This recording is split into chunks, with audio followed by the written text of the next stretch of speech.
Rasul Aizibika Minannar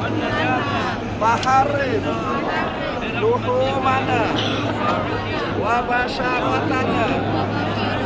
Alannar Allahumma Habib